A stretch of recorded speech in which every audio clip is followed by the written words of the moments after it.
মা তোমার পোলায় ফোন দিছে, কথা কও। হ্যালো হ্যালো বাজান, কেমন আছো বাজান? ভালো আছি মা। তুমি কবে আসবে বাজান? এই তো মা, আর বেশি দিন নাই, 7 দিন মাত্র। আরো 7 দিন? 7 বছর তুমি পার করে দিলে, আর মাত্র 7টা দিনই তো। বাজান 7 দিন যে কত বড় লম্বা সময় বাজান। আমি তো অপেক্ষা করতে করতে এখানে হয়রান হয়ে যেতেছি বাজান। 7 ঘন্টা তো আমি সহ্য করতে পারতেছি না।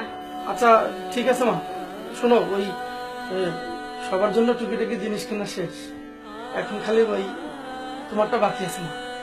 কি কি আনবো একটু বলো তো? আমার জন্য কি আনবা? আমার জন্য তুমিই যথেষ্ট বাজান। তুমি আমার কত বড় একটা পোলা, তুমি আমার কলিজার টুকরা, আমার জান। তুমি আসলে আমার যে কলিজা ঠান্ডা হয়ে বাজান, আমার তো কিচ্ছু চাই না তোমার কাছে। তুমি কত কষ্ট করে বিদেশে কাম করতেছো, রোজগার করো, টাকা পয়সা দিয়ে সবার লেগে এটা ওইটা আনো। তুমি কিন্তু দাঁড় দেনা করে কিচ্ছু আইনো না বাজান। তুমি ভালোই ভালো ফিরে আসো, আমি খালি এটাই চাই। তোমার সুখ চাই, শান্তি চাই, তোমার শরীরের সুস্থতা চাই বাজান। তুমি আমার কাছে ফিরে আসো বাজান। আমার কিচ্ছু চাই না বাজান, আমি তো মুখটা দেখতে চাই। আমার কলিজার টুকরাটারে আমি আমার বুকের মধ্যে নিয়ে একটু ধরে রাখতে চাই, আমি সেটাই চাই বাজান। তুমি হয়রান করো না, আমার যদি কিচ্ছু আনা লাগে, কিচ্ছু চাই না আমার। তাড়াতাড়ি আসো বাজান।